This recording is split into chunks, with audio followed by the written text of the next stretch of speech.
The church had always been a willing partner in developing international relations. Missionaries attached to armies and merchants were able to help due to their high level of education, language skills, and their ambition to spread the gospel. Jesuits and other resourceful missionaries were able to help in other ways too, primarily in the name of God, but often in the interests of their own countries.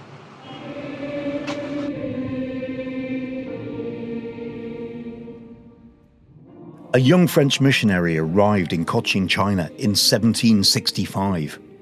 He served the Catholics of Hatien despite war and persecution, for which he was consecrated as the Bishop of Adran. So little danger did the Cochin Chinese king apprehend from a man who professed a different religion from that of his own, that he placed his only son under Adran's tuition. In 1774, 3 peasant brothers led a rebellion. In the first burst of the revolt, the king was already in the power of the rebels, but Adran helped the queen, the young prince, with his own wife and infant son escape. They took refuge in a forest for several months. The young king of Cochin China concealed himself and the remnants of his unfortunate family in the shady branches of a banyan tree, whose sacred character to the Cochin Chinese rendered it more secure. Adran oversaw procurement of ships and munitions, but despite the young king's great coolness and intrepidity, they were overpowered by numbers and had to escape again. The king committed his eldest son to the care of Adran, who took his leave, and they arrived in Paris in 1787. The young prince was presented at court and treated with every mark of attention and respect, and the project of the missionary was so highly approved that a treaty was drawn up between Louis XVI and the King of Cochin China, signed at Versailles. The principal articles of this extraordinary treaty were an offensive and defensive alliance between the kings of France and Cochin China, 20 French warships, 5 European regiments, and $1 million, half in silver, and the rest in military aid. In return for permanent bases in Cochin China, for consuls and shipbuilding, with timber rights and possession of the Bay of Turon.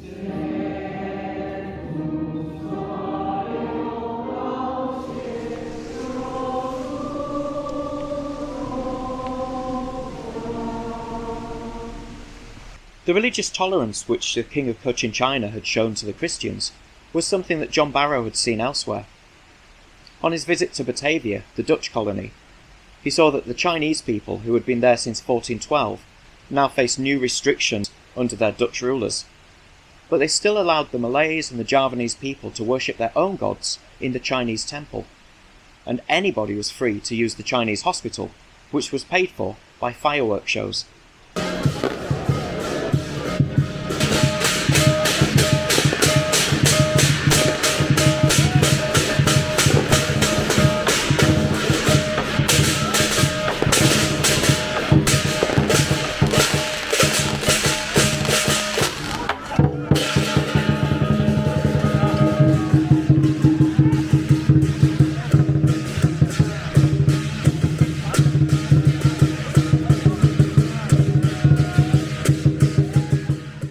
News had finally reached the king of this area, Kong Shung, about the presence of the British. Lord Macartney still hadn't stepped off the ship. He knew that as soon as he set foot on shore, it would trigger a large party, and so he diplomatically chose the 4th of June, the young king's birthday. The king responded well, sending food and drink aplenty. And by way of an apology, Manuel Duomo asked if he could arrange the food, thinking that he, being a European, he'd be able to satisfy the English tastes. John Barrow reports that excellent Cochin Chinese entertainment was entirely marred by a bad Portuguese dinner. And it wasn't the only disappointment of the day. In fact, the British were about to commit a cultural faux pas that would haunt the rest of the mission. A trifling circumstance occurred on our first entering the building. These people who, on most occasions, adopt the Chinese customs, had prepared a yellow screen of silk bearing in large printed characters the name of the king. When the general commanding at Turon, who sat cross-legged on a bench as proxy for his master, observed that, having made our bow, we filed off and took our seats regardless of the yellow screen.